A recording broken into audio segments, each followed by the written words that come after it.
الحمدللہ وحدہ والصلاۃ والسلام علی من لا نبی بعدہ اما بعد فاعوذ باللہ من الشیطان الرجیم بسم اللہ الرحمن الرحیم۔ السلام علیکم ناظرین، وی او کیو ٹی وی چینل پر پروگرام آج کی صدائے قرآن کی 33ویں قسط لے کر ڈاکٹر محمد طاہر مصطفیٰ آپ کی خدمت میں حاضر۔ ناظرین کرام، اس سے پہلے پروگرام آج کی صدائے قرآن کی 32 اقساط آپ کی خدمت میں پیش کی جا چکی ہیں، اور یہ سلسلہ ہم نے الحمد سے شروع کیا تھا، اور آج ہمارا سبق پہنچا ہے سورہ بقرہ کی آیت نمبر 48 تک۔ آیت نمبر 48 کا تذکرہ ناظرین کرام میں نے کل بھی اپنے پروگرام میں کیا تھا۔ 47 اور 48 آیت کا تذکرہ میں نے کیا تھا، 2 آیات سے پروگرام کرنے کا، لیکن اتفاق سے بات طویل ہو گئی تھی اور پچھلا ہمارا پروگرام صرف آیت نمبر 47 تک محدود رہا، لہٰذا آج اس سے اگلی آیت 48 سورہ بقرہ کی، اس پہ ہم گفتگو کرنے والے ہیں۔ ارشاد باری تعالیٰ ہے اس آیت میں، وَاتَّقُوا يَوْمًا لَا تَجْزِي نَفْسٌ عَن نَفْسٍ شَيْئًا وَلَا يُقْبَلُ مِنْهَا شَفَاعَةٌ وَلَا يُؤْخَذُ مِنْهَا عَدْلٌ وَلَا هُمْ يُنصَرُونَ، اور ڈرو اس دن سے کہ جب کوئی کسی کے ذرہ برابر بھی کام نہیں آ سکے گا، نہ کسی کی سفارش قبول کی جائے گی، نہ کسی سے فدیہ لے کر اس کو رہائی دی جائے گی، اور نہ ہی ان کی مدد کی جائے گی۔ ناظرین کرام، یہاں اللہ رب العزت نے کیٹیگوریکلی روز محشر کی بات کی ہے۔ یہ وہ دن ہے جو ہر ایک کے مقدر میں ہے۔ انسان یقین نہیں رکھتا کہ پتہ نہیں ایسا ہوگا یا نہیں ہوگا، شک پر گمان کرتا ہے، لیکن اللہ رب العزت نے کلام اللہ میں بالکل یقین کے ساتھ انسان کو بتلایا ہے اور باور کرایا ہے کہ تم بے شک اس کا انکار کرو یا اقرار کرو، یا اعتراف کرو یا اس کا انکار کر دو، لیکن یہ ہر ایک کی قسمت میں ہے کہ جس ذی شعور انسان کو اللہ رب العزت نے سانسوں سے نوازا ہے، اس نے ایک نہ ایک دن، اس کا ہمیں علم نہیں ہے، وہ اللہ کو علم ہے کہ کون سا لمحہ، کون سا دن انسان کی زندگی کا آخری دن ہوگا، اور کون سا لمحہ، کون سا سانس اس کا آخری سانس ہوگا۔ اس کا علم تو اللہ کو ہے، لیکن جو بھی ذی نفس انسان پیدا ہو چکا ہے اس دنیا میں، اس نے آخر موت کا مزہ بھی چکھنا ہے، اور موت کے بعد پھر ایک دن جی اٹھنا ہے اور اللہ کی عدالت میں پیش ہونا ہے، جمع ہونا ہے، اکٹھے ہونا ہے۔ اور اس دن کو اللہ رب العزت نے کلام اللہ میں کئی ناموں سے پکارا ہے، کہیں یوم الساعہ، کہیں یوم الحشر کہا ہے، کہیں یوم القیامہ کہا ہے۔ ایک ہی دن کے بہت سارے نام ہیں، اور اس دن ہم سب نے اللہ کی عدالت میں جمع ہونا ہے، اور اس دن کے حالات کی منظر کشی کرتے ہوئے اللہ رب العزت نے خود ارشاد فرما دیا، لوگوں یاد رکھنا، تم دنیا میں تو اپنے کام ایک دوسرے کو کہہ کر، کہلوا کر نکال سکتے ہو، فیصلے بدل سکتے ہو، سفارشیں کام میں لا سکتے ہو، لیکن اس دن جب اللہ کی عدالت لگے گی، کسی کی کوئی سفارش کام نہیں آئے گی۔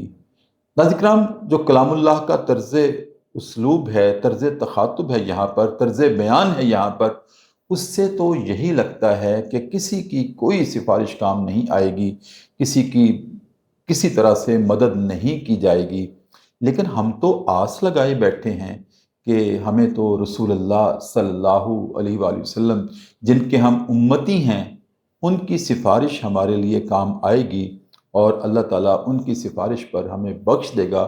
ہم تو اس کی آس لگا کے بیٹھے ہوئے ہیں۔ اب یہاں پر 2 سوال پیدا ہوتے ہیں جن کا جواب آج ہم جاننے کی کوشش کریں گے۔ ایک یہ، قرآن کریم کی اس آیت میں اسلوب تو یہی بتا رہا ہے کہ کسی کے لیے کوئی سفارش نہیں ہوگی، لیکن قرآن کریم کے دوسرے مقامات پر یہاں ارشاد باری تعالیٰ ہے کہ میرے نبی کی سفارش اپنی امت کے کام ضرور آئے گی۔ اور اس کے علاوہ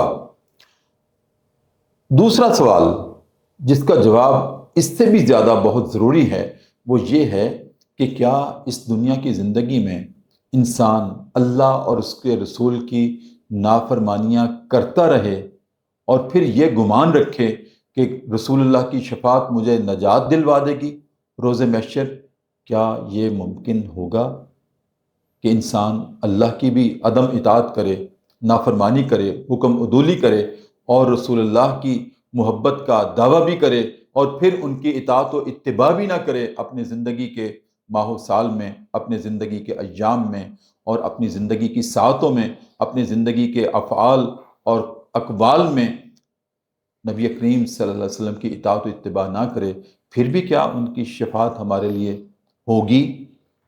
یہ بھی ایک سوال ہے، اس پہ بھی آج ہم گفتگو کریں گے۔ اور گفتگو فرمانے کے لیے میری دائیں جانب تشریف رکھتے ہیں سب سے پہلے جناب مولانا محمد اکرم محمدی۔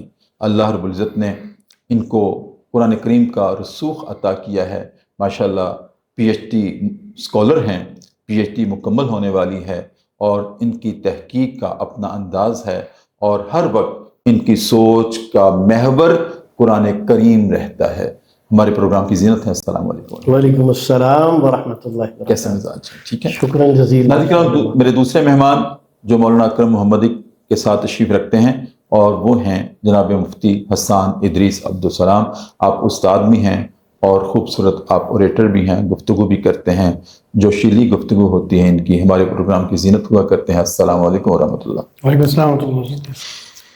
مولانا اکرم صاحب، جیسے قرآن کریم کی اس آیت میں سورہ بقرہ کی آیت نمبر 48 ہے کہ ڈرو اس دن سے جس دن نہ کسی کی مدد کی جائے گی، نہ کوئی کسی سے کہہ سکے گا، نہ کہلوا سکے گا، نہ کسی کی سفارش کام آئے گی۔ دنیا میں ایسے ہم کر لیتے ہیں کہ کوئی گناہ گار ہے وہ سزا سے بچ جاتا ہے، سفارشیں ڈلوا کر، فدیہ دے کر، فدیے کو ہم آج دنیاوی زبان میں رشوت دے کر، رشوت دے کر وہ بچ جاتا ہے۔ لیکن اللہ رب العزت نے کیٹیگوریکلی ارشاد فرما دیا کہ یہ جس طرح تم دنیا میں دھوکے سے بچ جاتے ہو، اس دن کسی کو دھوکہ نہیں دیا جا سکے گا۔ ایک ایک تمہارا عمل ہم لکھتے جا رہے ہیں۔ بالکل۔ وَمَن يَعْمَلْ مِثْقَالَ ذَرَّةٍ خَيْرًا يَرَهُ وَمَن يَعْمَلْ مِثْقَالَ ذَرَّةٍ شَرًّا يَرَهُ۔ اس دن تو ذرہ برابر بھی کسی کی نیکی ہوگی یا بدی ہوگی وہ ہم سامنے دکھا دیں گے، بتلائیں گے نہیں، دکھا دیں گے کہ یہ تھا تم نے کیا اور تم سمجھتے تھے کہ میں نے کر لیا، کسی نے نہیں دیکھا، ہم دیکھ رہے تھے اور ہم ریکارڈ بھی کر رہے تھے۔ تو اس دن دکھا کے پھر اس کے مطابق بدلہ دیا جائے گا۔ تو ایک تو اس دن کی اہمیت بھی آپ ارشاد فرما دیں، پھر ہم اگلی بات کریں گے یہ جو اللہ رب العزت نے ارشاد فرمایا اس دن کسی کی سفارش کام نہیں آئے گی، اس پہ گفتگو بعد میں کرتے ہیں۔ پہلے وہ منظرنامہ یوم الحشر کا کیا؟ جی استاد محترم، اس آیت مقدسہ میں اللہ مالک الملک نے مسلمانوں کے بنیادی عقیدہ ایمان بالآخرت کا خصوصی تذکرہ فرمایا ہے۔ صحیح کہ ہر شخص نے فوت ہونا ہے، دنیاوی زندگی ختم ہوگی، موت کے ساتھ فوت ہوگا، عالم برزخ میں جائے گا، ایک لمبی زندگی وہاں گزارے گا۔ اس کے بعد پھر سور پھونکا جائے گا۔ صحیح، اس سور کے نتیجے میں سور پھونکا جائے گا۔ جی سور پھونکا جائے گا، اور وہ سور جو ہے اس کی حدیث میں تشریح آئی ہے کہ ایک بڑا سینگ ہے جو فرشتے نے اٹھایا ہوا ہے۔ سینگ جو ہوتا ہے وہ ایک طرف سے خالی ہوتا ہے، اندر سے خالی کیا ہوا ہوتا ہے، اور اس کی جو باریک لاؤڈ سپیکر ٹائپ چیز کہہ لیں آپ، تو وہ اس میں آواز لگائے گا فرشتہ۔ اس کا کام ہی یہی ہے کہ اس نے سور پھونکنا ہے۔ تو وہ اپنے کانوں کے ساتھ لگا کے کھڑا ہوا ہے، اللہ کے حکم کا منتظر ہے، جیسے ہی مالک کا حکم ہوگا وہ سور پھونک دے گا۔ تو وہ ایسی آواز ہوگی، جی ایسی آواز ہوگی جو دل دہلا کے رکھ دے گی، یا آپ کہہ لیں کہ اس سے لوگوں کو ہارٹ اٹیک ہو جائے گا، لوگ جو ہے اس کی آواز برداشت نہیں کر پائیں گے، فوت ہو جائے گا۔ اور اس کے ساتھ ساتھ اس سور کے ساتھ جو ہے وہ جو ہے ساری کائنات جتنے انسان جہاں جہاں دفن ہیں وہ سارے کے سارے زندہ ہو جائیں گے۔ نہیں، پہلی دفعہ تو سنا ہے کہ 2 مرتبہ سور پھونکا جائے گا۔ کل 2 مرتبہ ہے. پہلی مرتبہ تو دنیا ختم دنیا فنا ہو جائے گی، فنا ہو جائے گی، اور دوسری مرتبہ پھونکا جائے گا، زمین بھی پھٹے گی، آسمان بھی پھٹے گا، سورج چاند ستارے سب کچھ ختم ہو جائے گا. جی، اور دوسری دفعہ یہ میں دوسرے سور کا ذکر کر رہا ہوں. ٹھیک ہے، جب کہ پھونکا فوت جائے گا ہونے کے بعد تو سب دوبارہ جی عالم اٹھیں گے. برزخ میں سب چلے گئے. اس کے بعد رب جب چاہیں گے دوسرا سور پھونکا جائے گا، پھر سب زندہ ہو جائیں گے. صحیح. تو حدیث میں ایسے ہے کہ جیسے فصل اگتی ہے بالکل ایسے ہم. پہلا سور قیامت برپا کرنے کے لیے، جی. دوسرا دوبارہ اٹھانے کے لیے. ہاں. صحیح. نفخ فیہ اخری، حدیث قرآن مجید کے الفاظ ہیں کہ دوسرا سور پھونکا جائے گا تو تب سب زندہ ہو جائیں گے. صحیح. زندہ ہو جائیں گے. پھر ان کے پیچھے آگ لگے گی، ان کو وہ جمع کرے گی میدان محشر میں.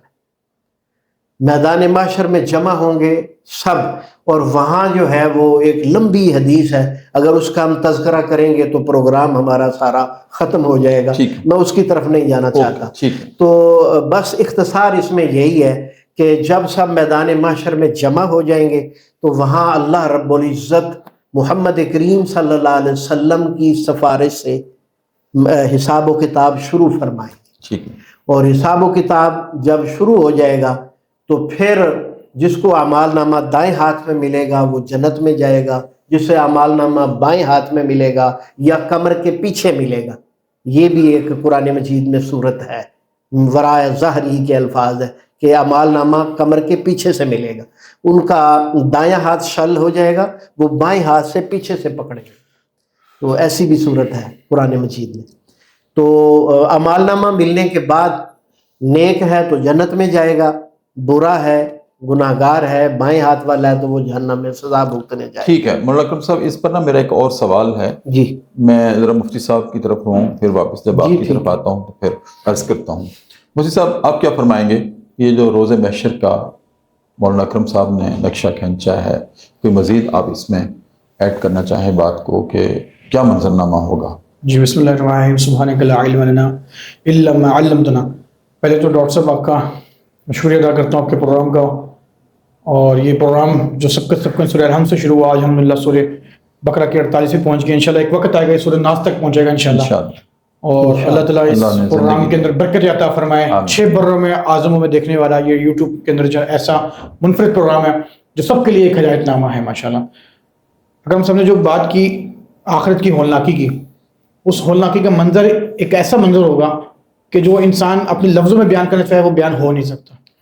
اس کے اندر ایسا خوف طاری ہوگا کہ جب میدان حشر لگے گا ہر بندے کو ڈر ہوگا کبھی حساب کتاب شروع نہ ہو جائے، میرے اعمال شروع نہ ہو جائے، اور نفسی نفسی کا دور ہوگا. ہر نبی کی صدا ہوگی نفسی نفسی نفسی نفسی، اور ایک صدا سب سے منفرد سب سے جدا ہوگی، وہ محمد رسول اللہ کی، یا ربی امتی یا ربی امتی.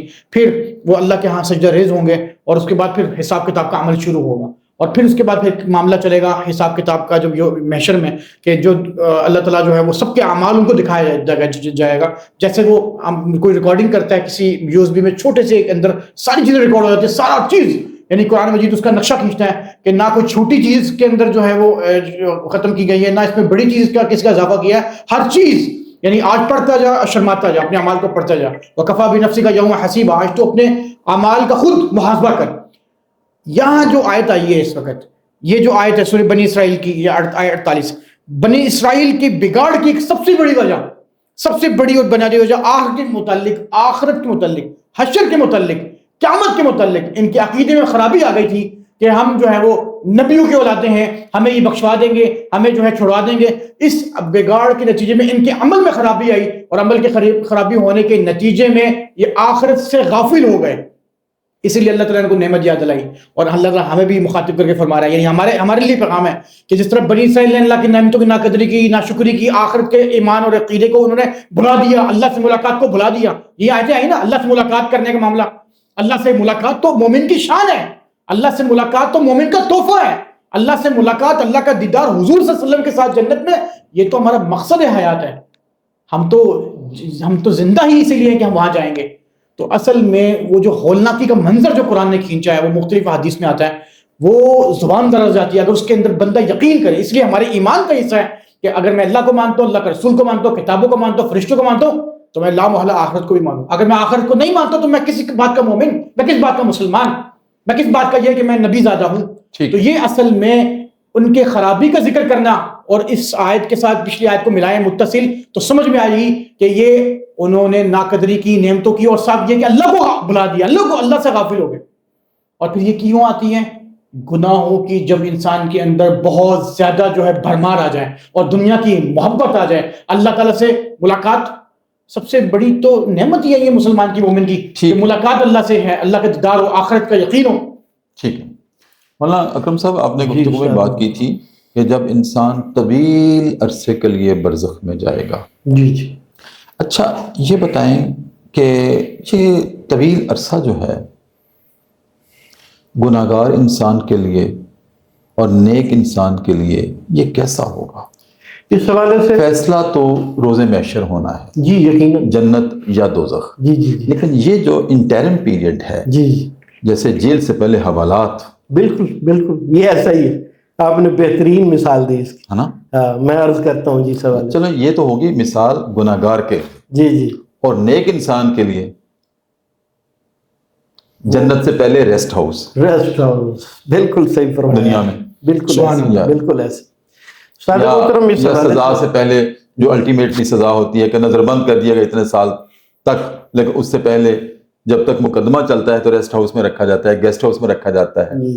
ٹھیک ہے نا؟ بعض لوگوں کو جی بالکل اسی طرح سے ان کے لیے کیا برزخ گیسٹ ہاؤس ہوگا، جی جی ایسے. ریسٹ ہاؤس ہوگا، اور گناہ گاروں کے لیے حوالات ہوگی.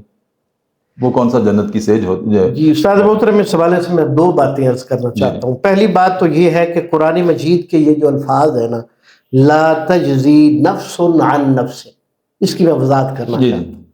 لفظ نفس جو ہے یہ ایک عام لفظ ہے، اس کے اوپر جو دو پیش ہیں یہ ایک خاص معنی رکھتے ہیں. اچھا، وہ خاص معنی استاد محترم یہ ہے کہ ہمارے بابا آدم علیہ السلام سے لے کر قیامت تک جو آخری انسان دنیا میں آنا ہے سب اس لفظ میں شریک ہے. تمام انبیاء، تمام صلحاء، تمام شہداء، تمام صدیقین، نیک صالح انسان اس میں شامل ہے، اور تمام گناہگار بھی شامل ہیں. فرمایا کوئی شخص کسی کیٹیگری سے تعلق رکھتا ہے وہ خبردار ہو جائے کہ قیامت کے دن کسی شخص کی سفارش کام آنے والی نہیں، کسی شخص کو معاوضہ دے کے چھوٹنے والا نہیں، اور نہ ہی کوئی شخص کسی طاقت کے بل بوتے پر کسی کو چھڑا سکے گا. صحیح.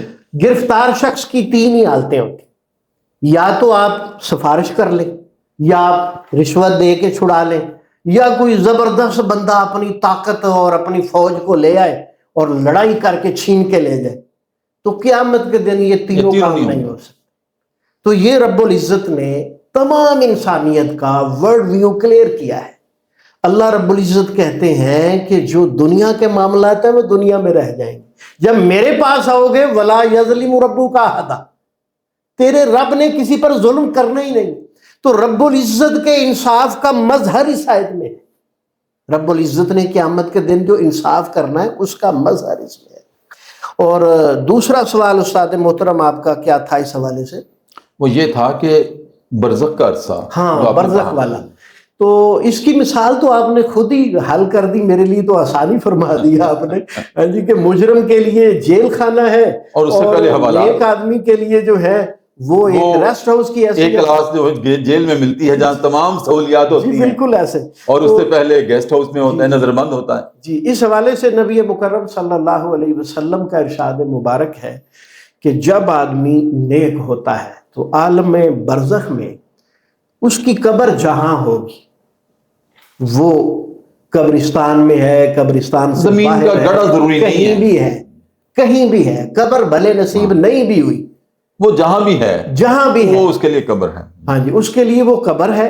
اور جہاں وہ ہوگا اگر نیک انسان ہے تو اس کی جنت کی طرف سے کھڑکی نکل جائے گی، جنت کی ہوائیں آئیں گی، جنت کی خوشبو آئیں گی.